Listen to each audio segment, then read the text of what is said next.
반갑습니다. 금문교회를 목회하는 조은석입니다. 오늘 귀한 은혜 기간 시간을 주셔서 하나님께서 주신 이 시간 우리가 새 교회, 하나님께서 허락하신 새 교회에게 주시는 새로운 사명, 한반도 통일에 대해서 같이 말씀 나누겠습니다. 통일 주제는 우리 모두가 다 관심이 있고 또 많이 기도하는 그런 주제이고요. 선배 목사님 여러분께서는 훨씬 더 저보다 더 많은 관심 가지고 계신 그런 주제입니다.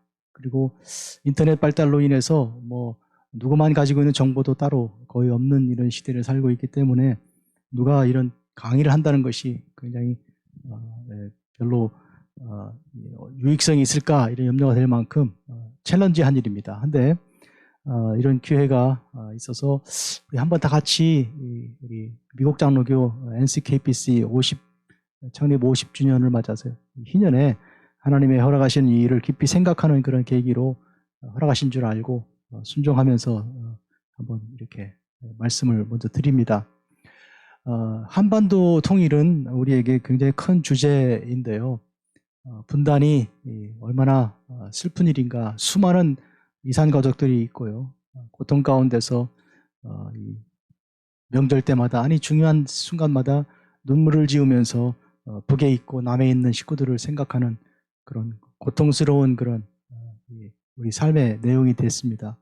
저희 아버님께서도 1947년에 hol로 이렇게 남으로 내려오셔서 북에 두고 온 식구들을 생각하시면서 일평생 사시다가 작년 4월에 100세 향수하시고 하나님 부르심 받으셨는데 그때까지 북에 있는 식구들의 얼굴을 보지 못하시고 이렇게 슬픔 가운데 지내셨습니다. 그래서 통일은 저에게는 가족의 일이기도 하고 아버님 생각할 때마다 북에서 북에 있는 아이들을 주려고 옷가지들 이렇게 쌓아놓으신 옷 장롱들을 볼 때마다 그게 이제 좀이 슬고 이래가지고 누구도 입을 수가 없는 그런 상태가 되어 있는 것을 보면서 슬픈 마음으로 가득 있었습니다.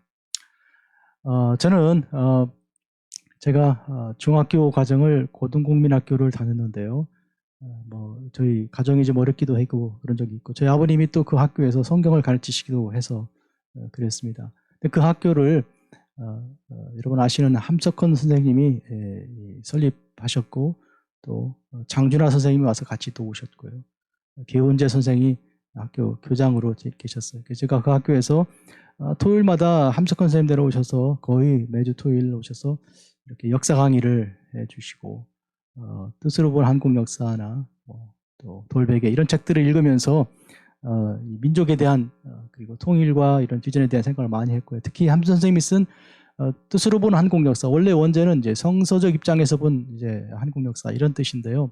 그러니까 성경으로 한반도를 읽는 성경의 빛으로 한반도를 읽는 그런 이 책이죠. 그래서 그런 점에서는 제가 오늘 그분에게 빚을 졌다고 생각합니다. 함 선생님의 많은 부분들을 동의하고 좋아하지만 거의 이제 다른 종교들에 대해서 오픈되어 있고 종교다원적인 생각 가지신 부분은 제가 결코 제가 동의하지 않고요. 여호와 하나님 한 분 하나님만 섬기는 예수님 이외에 다른 구원이 없는 이 점에서는 제가 양보할 수 없는 부분이 있습니다. 한데 성경을 읽으면서 한반도를 본다는 그런 점에서는 굉장히 관심 있는 주제이고요. 또 제가 9년 동안 박사를 공부하면서 PhD 과정에서 논문을 쓰게 된 것이 한반도의 빛에서 성경을 읽은 거였어요. 그러니까 좀 거꾸로 이렇게 성경을 어떻게 읽었냐면 한반도, 즉 분단의 그 시각을 가진 사람으로서 성경을 읽었는데요. 그래서 논문이 이제 쓰게 된 것이고요. 그런데 그 한반도의 빛으로 성경을 읽었다는 말은 뭐냐면 분단된 입장에서 한 성경에서는 어떻게 그것이 통일을 이 메시지를 주는가에 대한 관심이에요. 여러분 아시는 대로 이스라엘 역사를 이런 그림으로 성경 역사를 놓고 본다 그러면 성경 역사는 창조 이래로 이스라엘이 애굽에 들어가서 430년 종살이하는 이런 공백 기간이 있고요. 그리고 나서 돌아와서 광야를 거쳐 가나안 땅에 들어가 정복하는 기간이 있고요. 그 다음에 사사시대가 이어집니다. 그 사사시대 때 이스라엘은 12지파가 공존하면서 그 12지파가 정치, 경제, 문화, 사회적으로 어떤 통합체를 운영한 건 아닙니다. 미국의 12개 주가 각각의 주법을 가지고 이렇게 세법도 있고 그렇게 한 것처럼 그보다는 좀 다른 의미지만 12개 지파는 각각의 어떤 독자적인 그런 정치, 경제, 문화, 군사까지 그렇게 독립해 있는 부분이었어요. 그러나 유일하게 그들을 하나로 묶을 수 있는 것은 여호와 유일 신앙이에요. 출애굽시킨 이스라엘 하나님, 또 그 전에 하나님이 천지를 창조하신 하나님, 창조와 출애굽의 한 하나님을 믿는 그 신앙에서 이 사사들은 이 사사 시대 때 이스라엘은 이 나라로 이렇게 이 신앙 공동체로 볼 수 있는 것이죠. 그러니까 이 왕이 다스리는 왕국도 아니고요. 사사들이 각각 일어났어요. 사사들은 각각의 지파들에 속한 자들이었고 그들이 어떤 이민족 블레셋이라든지 이런 전쟁을 하게 될 때는 다른 지파들을 이렇게 초청을 합니다. 초청을 보내는데 응하면 오고 응하지 않으면 못하는 거예요. 그렇기 때문에 어떤 전쟁은 몇 개 지파만 하고 하죠. 그래서 이 사사기 5장의 드보라의 노래를 보면 어느 지파는 왔고 어느 지파는 오지 않았다 이런 얘기가 있잖아요. 그런 의미에서 군사적인 의미에서도 이 이스라엘이라는 그 공동체는 하나가 아니에요. 각각 독자적인 판단을 할 수 있는 것입니다. 그러나 신앙적인 의미에서 언제 특히 6월절 이 제사를 드릴 때 온 12지파가 다 모였어요. 이 점, 즉 사사시대에 12지파가 6월절로 다 모였다. 신앙적인 의미에서 말하자면 통일된 이스라엘을 보인 이 사건은 중요한 주제예요.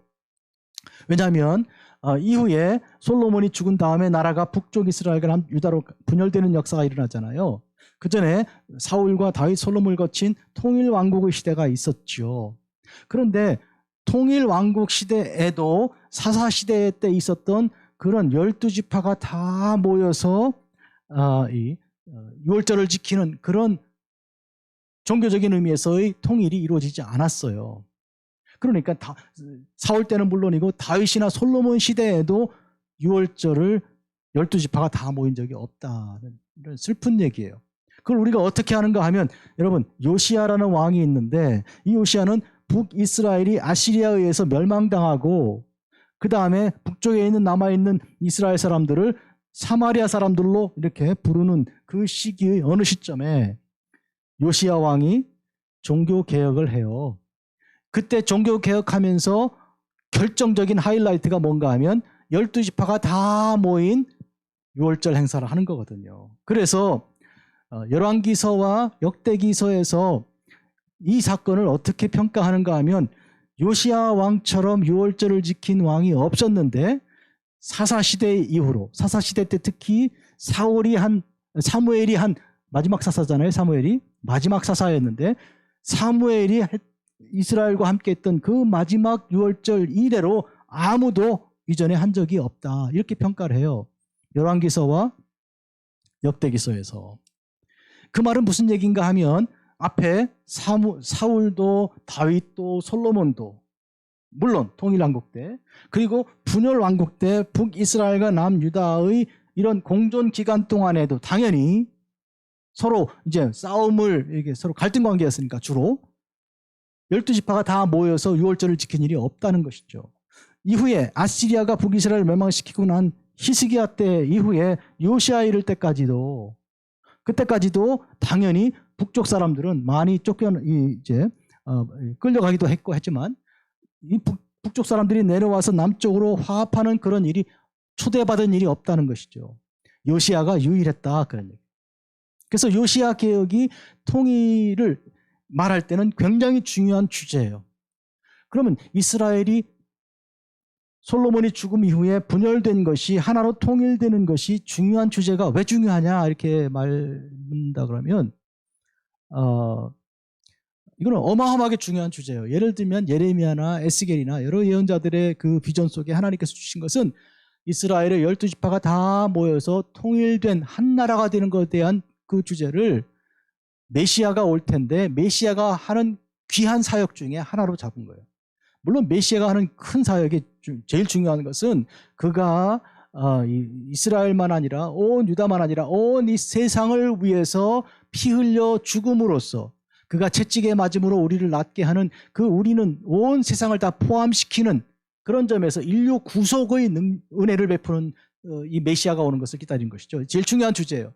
하지만 그에 대한 하나의 과정으로서 하나의 그 과정이 나타난 중요한 역사적인 사건은 뭐냐면 남과 북이 하나로 통일되는 거예요. 그 통일의 결정적인 모양은 뭐냐면 아까 말씀 정치, 경제, 문화, 군사 이런 게 아니고 종교적인 의미에서 사사시대 때 이스라엘이 이루었던 그런 유월절을 다 함께 지키는 그런 일이었죠. 이제 그 일을 누가 바로 요시야 때 요시야 개혁의 하이라이트로 이렇게 이루게 된 것이죠.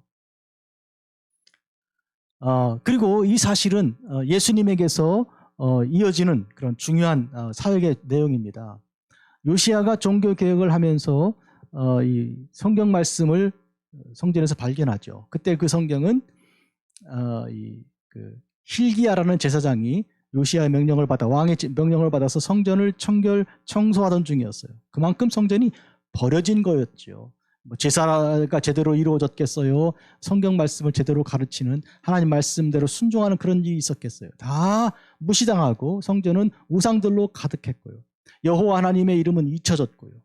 거룩한 성전이 아주 더러운 우상들의 그 소굴이 되어버렸고요. 나중에 요시야가 어떤 우상들을 없앴나 하는 걸 내용을 이렇게 쭉 읽어보면 열왕기하 22장, 23장을 읽어보면 이스라엘의 이 왕들은 어마어마했던 거예요. 거의 특히 솔로몬 왕 때 우상 이런 것들을 그의 인생의 후기에 얼마나 많이 도입해가지고 그렇게 했습니까? 그런 의미에서 솔로몬이 죽은 후에 나라를 분열시킨 것도 하나님께서 그 벌로서 솔로몬의 우상 숭배에 대한 벌로서 내린 거거든요. 분열이라는 게 자체가. 그런데 요시야가 이 성전을 청소하게 하다가 제사장이 그때 hil기야인데 그가 성전에서 성경을 발견했다. 이렇게. 발견한 성경책을 이제 사반이라는 서기관이 가지고 왕에게 와서 읽어주니 왕이 그 읽은 성경을 읽다가 옷을 찢어버리잖아요. 옷을 찢어버리고 뭐라 그래요? 우리가 하나님 말씀을 버리고 저버리고 순종하지 않아서 이런 멸망, 이런 그 화가 우리에게 임했다고. 우리가 이 말씀대로 행하자. 그래서 그때부터 개혁을 시작하잖아요. 학자들은 그때 발견한 성경책이 신명기라고 불러요. 왜냐하면 요시야 왕이 행한 그 개혁의 내용이 신명기에 기록된 내용과 딱 일치하기 때문이죠. 세 가지 주제입니다. 하나님은 한 분이다. 두 번째로 성소는 딱 하나다. 세 번째로 백성은 한 백성이다. One God, one temple, one people. 이 3-1 개혁이 이 요시야 개혁인데 이 3-1은 곧 신명기 신학이다. 이렇게 보기 때문이죠. 근데 더 많은 학자들, 저를 포함해서 요시야가 발견했던 그 성경책은 신명기만 아니라 모세오경 전체다. 이렇게 보는. 그의 모세오경 안에 들어있는 그 다이나믹스에 대해서는 우리가 이제 나중에 제가 총회 주제 전체 강의할 때 설명해 드릴 건데요. 이 안에서 이 창조와 출애굽이라는 이 어마어마한 두 개의 주제의 다이나믹스 속에서 창조의 하나님께서 구원하신 출애굽의 하나님이시기도 한데 그 하나님께서 명하시는 그 내용이 이 신명기에 나타난 것이죠. 신명기 하나만 떼놓으면 그 동력이 나오지 않아요. 그래서 모세오경 전체라고 보는데 소위 JDP 말하는 사람들은요. 뭐라 그래요? J가 기록된 것이 혹은 P가 나오는 것이 특히 P 같은 경우는 포수기라고 보니까 요시야 때는 없다는 거예요. 그것은. 그러나 그렇지 않아요. 이미 왜 그런가 하면 요시야 앞에 히스기야 당시에 히스기야 앞에 여러분 아시는 대로 그 선친 있을 때 이사야 선지자가 사역했잖아요. 근데 이사야 선지자의 그 메시지 속에 이미 모세오경이 다 이 배경에 깔려 있는 것을 알 수 있어요. 그래서 모세오경의 기록은 훨씬 이전이고 사실은 저는 모세오경은 모세가 기록했다고 믿는 이 학자들 중에 들어있어요. 자, 그런데 그런 의미에서 요시야가 발견한 것은 모세오경이었고 모세오경 말씀대로 요시야가 종교개혁을 한 것이죠. 그래서 one God, one temple, one people 통일을 이루는 것인데 요시야는 특히 북쪽 사람들을 대거 등용을 했습니다. 그중에 등용한 중에 예언자들 그룹이 아주 특별해요. 예언자 중에 예레미야가 특별합니다. 여러분 예레미야는 아까 말씀드린 제사장 hil기야의 아들입니다. 그러니까 제사장이 성경 말씀을 발견하는 그 일에 혁혁한 공을 세웠고 그 아들 예레미야가 이 요시야와 더불어서 이 개혁을 이룬 것이죠. 개혁을 이루고 난 다음에 이 609년 요시야가 죽을 때까지 그 13년 기간 동안에 한 일들 중에 역사를 정리해서 역사를 기록을 한 것이 큰 일이에요. 그 역사 기록이 여호수아, 사사기, 사무엘상, 사무엘하, 열왕기상, 열왕기하 6권의 책이에요. 그래서 이것을 학자들은 듀트로노미스틱 히스토리라고 불러요. 신명기 사가의 역사다 이렇게 말하는 거죠. 그 왜 그런가 하면 이것은 요시야 때 기록이 됐으니까 요시야가 발견한 신명기를 바탕으로 이 형성된 신명기적인 학자들, 즉 예레미야를 포함한 그 학자들이 예언자적인 입장을 가지고 기록한 역사다 이렇게 보기 때문이죠. 근데 듀트로노미스틱이라는 이런 타이틀 속에는 요시야가 발견한 것은 신명기다 이렇게 제한된 내용이 전제가 들어가 있기 때문에 저는 그걸 원하지 않고 그것보다는 그냥 예언적인 역사서 이렇게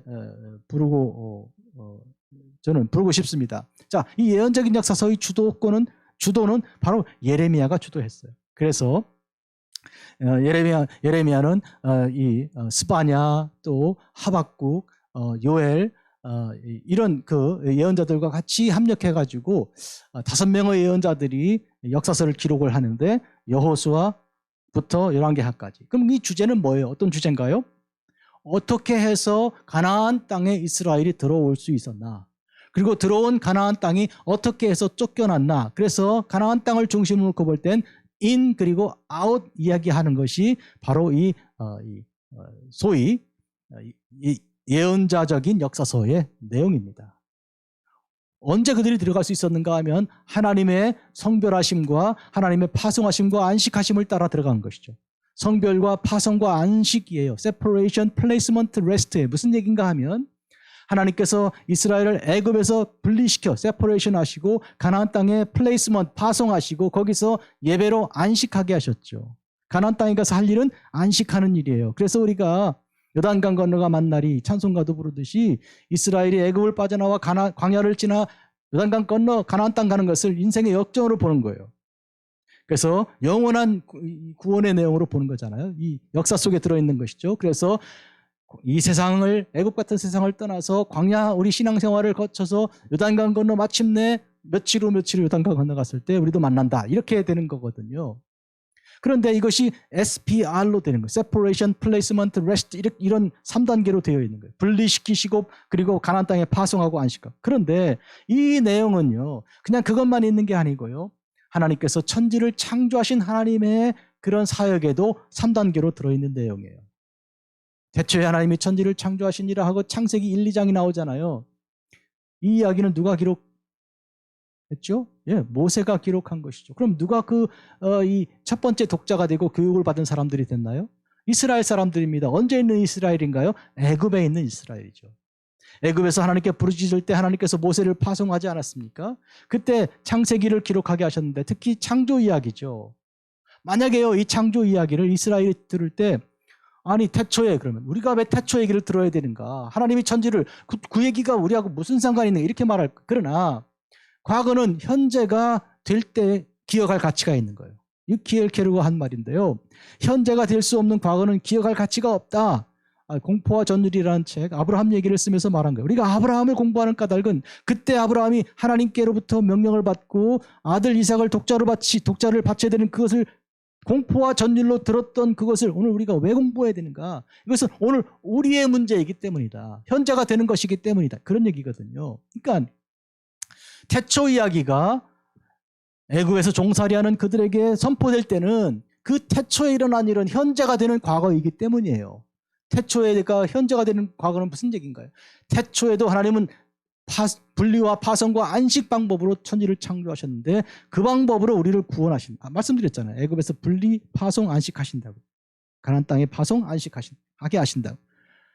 출애굽 창조도 그렇습니다. 처음 3일 동안 하나님은 분리 방법으로 창조하셨어요. 빛과 어둠을 분리하셨고 첫날, 두 번째 날 물과 공기를 하늘과 물을 분리하셨고 세 번째 날 바다와 육지를 분리하셨어요. 그리고 네 번째 날 하나님께서는 해를 만들어 파송을 시켰죠. 낮으로, 즉 빛으로 달과 별을 밤으로 어둠으로 파송하셨어요. 그리고 새들을 공중으로, 그리고 물고기들을 바다로 파송하셨어요. 5번째 날이죠. 6번째 날은 동물들과 사람을 만들어서 육지로 파송하셨죠. 그러니까 처음 3일은 분리, 그 다음 3일은 파송 보내시는 거죠. 그리고 마지막 7번째 안식하셨잖아요. 그러니까 그 separation, placement, rest가 SPR이 출애굽 때만 아니라 창조 때 이미 하신 하나님의 방법이에요. 그러니 출애굽을 기다리는 사람들에게 창조 이야기를 하신 것은 창조는 곧 출애굽이기 때문에, 즉 출애굽은 새 창조이기 때문이죠. 자, 출애굽을 새 창조라는 그런 의미에서 하나님께서 이제 가르쳐 주시고 창조 이야기를 하신 거예요. 그렇기 때문에 이사야에도 마찬가지. 이사야에서 이스라엘은 바벨론과 그 앞서 아시리아에 의해서 억압을 당하던 때예요. 그리고 실제로 나라가 이제 멸망하는 것을 경험하는 것을 비전으로 보는 그런 때 아닙니까? 그런 때 이사야가 어떤 비전을 보여요? 보라 내가 새 일을 이루겠다는 하나님의 새 창조 비전을 선포하잖아요. 새 창조 얘기. 내가 내 백성을 지었나니 이는 나를 이제 찬양하게 하렴이라. 이런 창조 얘기를 왜 하십니까? 왜냐하면 구원의 자리에서 선포되는 것은 새 창조예요. 새로운 방법으로 창조되는 것이기 때문에. 예수님의 모든 사역도 구원인데 그 구원의 내용을 보면 새로운 창조예요. 영혼을 새롭게 창조하시고요. 새로운 창조를 빚어 만드시는 역사를 이뤄내시는 것을 우리가 알 수 있습니다. 그런 점에서 요시아의 개혁은 SPR 개혁이에요.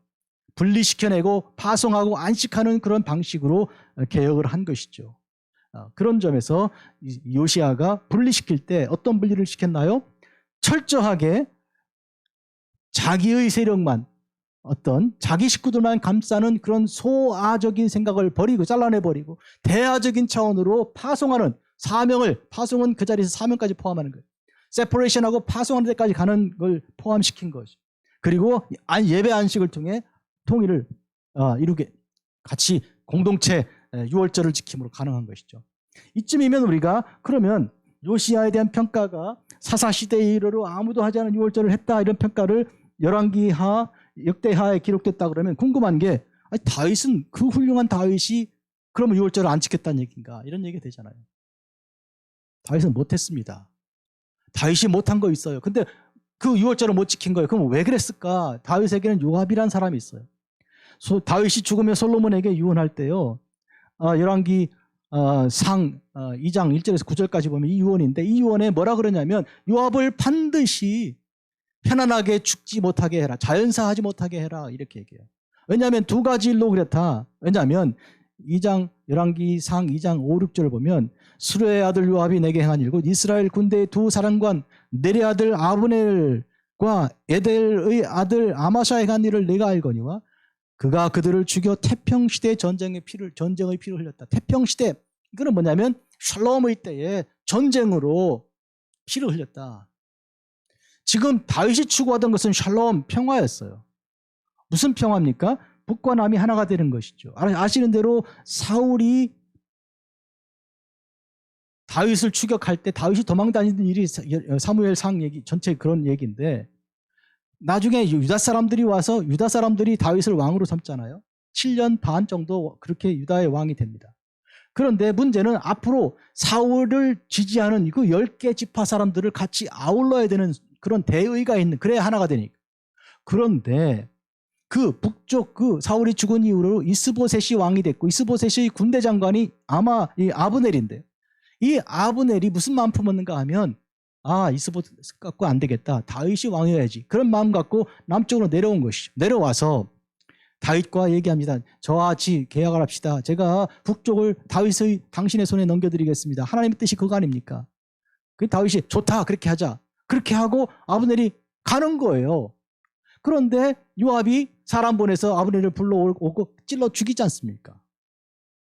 그 무슨 뜻인가요? 이것은 요압은 왜 그렇게 했는가 하면 바로 그 아브넬에게 자기 동생 아사헬이 죽었거든요.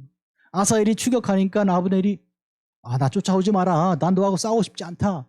그런데도 쫓아오니까 창을 돌려가지고 찔러 죽인 거거든요. 근데 그 개인 원한을 이 요압이 그 아브넬에게 품었던 것이죠. 그런데 그렇게 하게 되면 보세요. 북쪽에 있는 지파 사람들이 아브넬이 군대 장관인데 내려가서 이 다윗과 무슨 계약을 하고 돌아오는 길에 죽으면 어떻게 되는, 북쪽 사람들이 영원히 헤어질 거 아닙니까? 무슨 소리 하는 거냐? 우리 사람이 가서 죽었다. 보통 사신을 보내도 사신이 잘 대접받지 않을 경우에 크게 분노하는 것이 인지상정 아닙니까? 근데 요압은 개인적인 생각 가지고 아브넬을 없앤 거예요. 이게 한 나라를 통일시키는 데 결정적인 장애가 되는 거예요.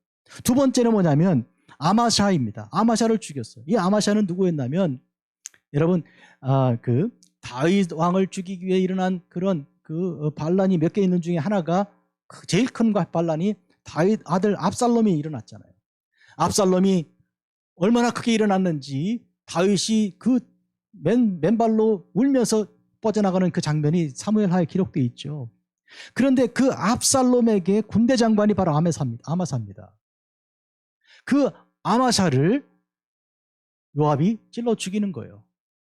이것도 개인적인 문제예요. 왜 개인적인 문제인가 하면 잘 보세요. 압살롬이 죽었습니다. 요압이 찔러 죽인 거죠. 그런데 다윗이 내 아들 압살롬아, 내 아들 압살롬아, 울면서 내가 차라리 죽어야 되는, 이 두 번이나 그런 본문에 나와요. 얼마나 탄식합니까?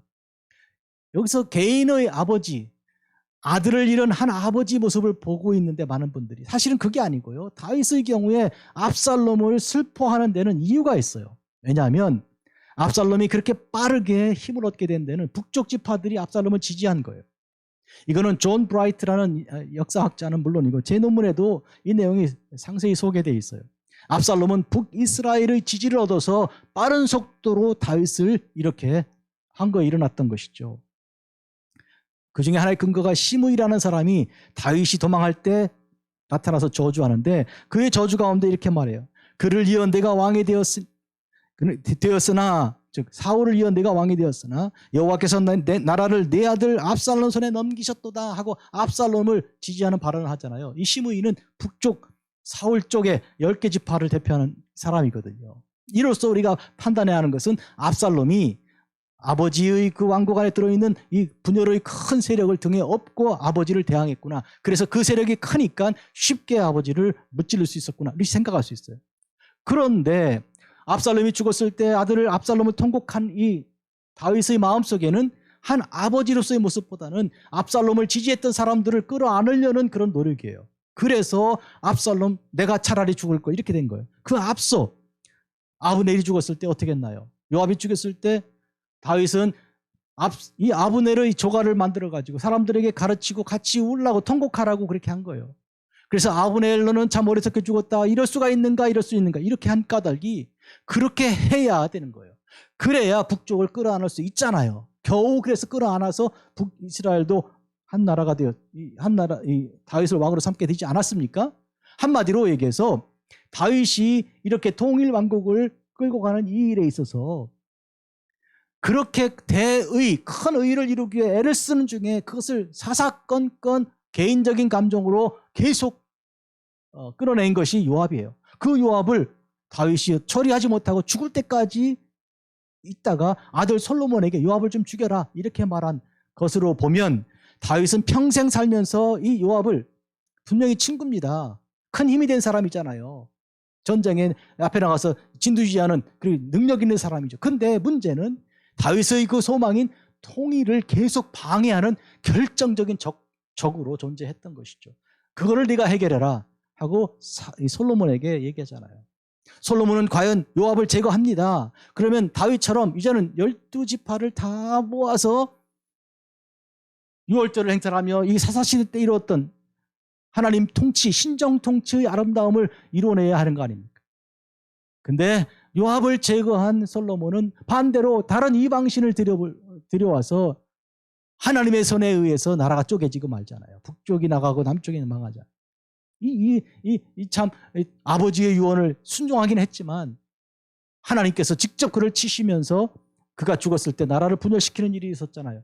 북이스라엘과 남유다의 이 갈등 관계는 심각한 주제를 갖고 있는 중에, 예를 들면 이사야서에는 두 개의 전쟁이 큰 주제예요. 하나는 북이스라엘이 남유다를 이쪽 이 시리아와 연합해가지고 위협한 일이 있죠. 그래서 히스기야의 아버지가 사시나무 떨듯이 떨 때 이사야가 보라 내게 징조를 보일 터인데 하고 하나님만 의뢰하고 신뢰하라고 하고 메시아 예언이 나오죠. 보라 처녀가 잉태의 아들을 낳을 것이라는 예언이 그때 나오잖아요. 그만큼 북과 남 관계는 굉장히 갈등 관계였고 특히 북쪽이 더 강한 세력을 가지고 남쪽을 억압하고 압박했습니다. 그리고 두 개 중에 두 번째 마지막인 큰 위협이 아시리아의 공격이에요. 남유다에 대해서. 이때 여간에는 이 북이스라엘이 멸망하고 아시리아가 큰 세력 가지고 남쪽까지 마저 먹으려고 내려왔던 그런 때였죠. 히스기야 때였죠.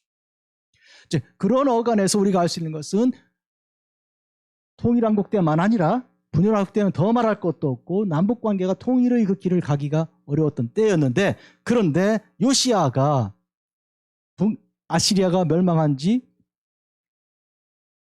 722년이니까 722년에 망했고 622년에 개혁했으니까 꼭 100년 만에 북쪽 사람들을 대거 등용해서 한 나라를 통일했어요. 통일은 두 나라가 두 개의 공동체가 존재하는 나라가 하나가 합한 통일이 아니라 이 경우는 북쪽은 이미 망했지만 그러나 북쪽은 사람들이 있었단 말이에요. 그 사람들 중에 특히 예언자들 그룹이 있었고 그 신앙, 여호와 하나님만 믿는 그 신앙, 엘리야, 엘리사를 거쳐서 이제 예레미야 이렇게 내려오는 그 호세아, 이 아모스 내려오는 그 신앙을 이어받은 이 예언자들 그 신앙과 합해서 이 여호와 하나님 이외에 그리고 이스라엘 성전 이외에 이스라엘 민족이 하나가 되는 것 이외에 어떤 것도 허용하지 않는 절대적인 개혁을 한 것이 요시야의 개혁이었어요. 요시야 개혁은 이후에 굉장히 중요한 역사적인 그런 어떤 흐름을 남깁니다. 예수님께서 성전에 들어가셔서 요한복음에 따르면 사역 초기에 성전을 개혁하신 이 모습은 요시야 개혁의 모습을 연상시키고요.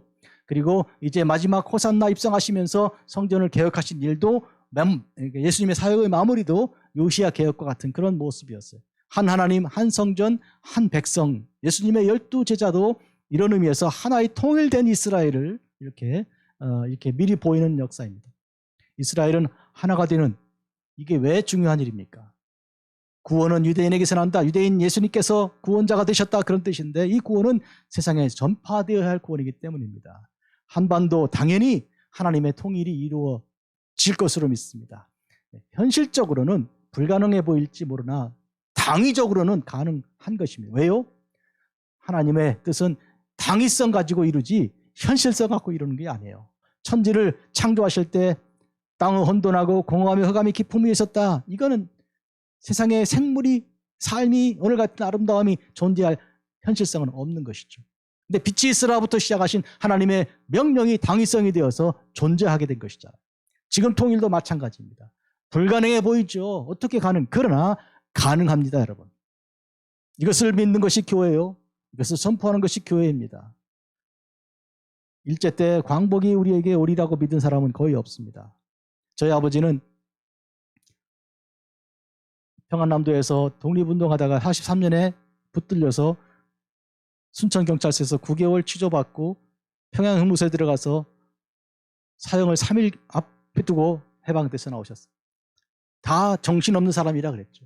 최남선도 이광수도 다 친일파가 되었는데 무슨 일본이 망하겠나. 그러나 하나님의 뜻으로 온 거예요. 그러나 한국 사람이 한민족이 하나님께 감사하지 않고 준비하지 않았기 때문에 그 온 해방이 다시 분단으로 가는 것을 막지 못했어요.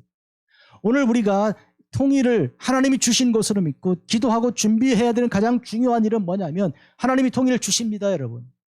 그 뜻이기 때문에 하나님은 눈물을 씻어주시고 분단을 회복시키고 예수 그리스도 안에서 회복시키는 것이 하나님의 뜻이기 때문에 화목해 하시고 회복시키는 것이 주님의 뜻이기 때문에 반드시 옵니다. 약속하신 것이 그거니까. 그러나 준비가 안 됐을 때 오는 통일이 과연 우리에게 축복이 될 것이냐 재앙이 될 것이냐 굉장히 중요한 숙제죠. 그러므로 통일의 방법을 말하자는 게 아니고요. 하나님이 오시고 주시기 때문에 이미 오는 것으로 우리가 기다려야 되는데 마치 주님 오시는 것처럼 통일 하나님께서 하신 일로 오는데 다만 어떻게 맞이할 것이냐. 예수님을 기다리는 우리 그리스도인들처럼 주님도 주시는 선물로 주신 통일을 준비하는 거룩한 일이어야 돼. 세 가지. 거룩이 돼야 되고 파송된 자리에서 안식하고 있어야 돼. SPR이죠. 세퍼레이션 돼야 되고 거룩입니다. 파송입니다. 있는 자리에서 복된 삶을 사는 것이죠. 예배하는 것이죠. 안식입니다. 교회의 준비입니다. 기도하겠습니다. 거룩하신 아버지 하나님 사랑하사 복 주시고 요시야 계획을 통해 이스라엘의 북과 남의 통일을 한번 생각하게 하셨고, 그것이 전거가 되어서 하나님이 하시는 그 일은 한번 끝나는 것이 아니라 계속 오늘도 이어진, 하나님은 어제의 하나님이고 오늘의 하나님이시고 내일의 하나님이시기 때문에, 또 예수 그리스도는 어제나 오늘이나 영원토록 동일하시기 때문에 믿습니다.